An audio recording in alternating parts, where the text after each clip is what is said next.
Nah. This goes so crazy, man. Gwen. Oh. Yikes, y'all. Before we fall in too deep, let's hit the rewind button on the original timeline, recruit. Mommy. On March 13th, 1973, in the original timeline, Marvel Comics delivers one of the most epic and tragic moments in comic book history. In Amazing Spider-Man number 121, Name it. The death of Gwen Stacy. Yep. This whole mess kicked off because Norman Osborn couldn't Wave handle the General. heartache of his boy Harry's illness. But instead of dealing with it like a normal fella, that mean old Green Goblin side of his came creeping back to the surface. Now that Spider-Man's nastiest nemesis is wide awake, he's on a tear. Oh, just like Raimi. Raimi Spider-Man. Sights set on Spider-Man, and that means poor Peter This looks Parker's loved ones are so caught in the good. crossfire, leading him straight to Peter's true love, Gwen Stacy. Despite Spider-Man's frantic efforts to save her, that nasty Green Goblin does the unthinkable. I'm locked in.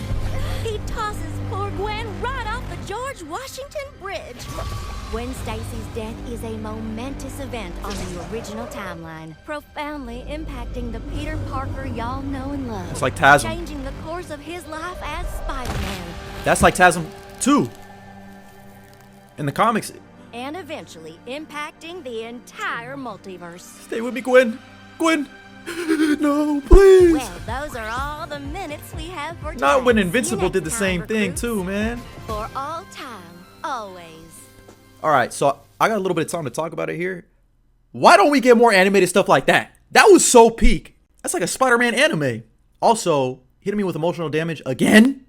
After Invincible, Marvel just decided to release one of the hardest animated Spider-Man things that I've ever seen in my entire life. I'm not gonna lie to you, I like this. Hell, I love it. And this was all to commemorate the death of Gwen Stacy, which happened on this date in 1973. I really like that they did this because they gave fans who probably haven't read the comics a nice little bio on how the death of Gwen Stacy played out in the comics themselves, because it's similar to how it played out in TASM 2, but also very different. I mean, one thing that isn't different is the fact they weren't hiding that they were trying to make a shot-for-shot remake of the TASM 2 death scene, because honestly, now everyone probably thinks of that scene when they think of the death of Gwen Stacy anyway, because that was beautifully done. I don't think they're ever going to be able to match that again in the cinematic landscape. And the parallels here are crazy. Like, they ain't even trying to hide it. Like, they are getting shot-for-shot recreations like this one here, Gwen in his eye. But like I mentioned before, I'm all here for it. And I hope they continue to keep doing this for other major events in Marvel Comics history, because this is so dope. And honestly, I hope they make an animated Spider-Man project in this style. That's not to say like Your Friendly Neighborhood Spider-Man wasn't good, but I just really want to see something in this vein, you know, something similar to Spectacular, something more 2D, not really 3D, and also very anime inspired. Like, we ain't never seen that before. And they thought I would have noticed that they changed up the way that he catches Gwen Stacy, because in the comics, he catches her by her leg, and then she snaps her neck from the momentum, and that's how she dies in the comics. But it looks like they're changing it up to him catching her on her stomach like he does in the movie. So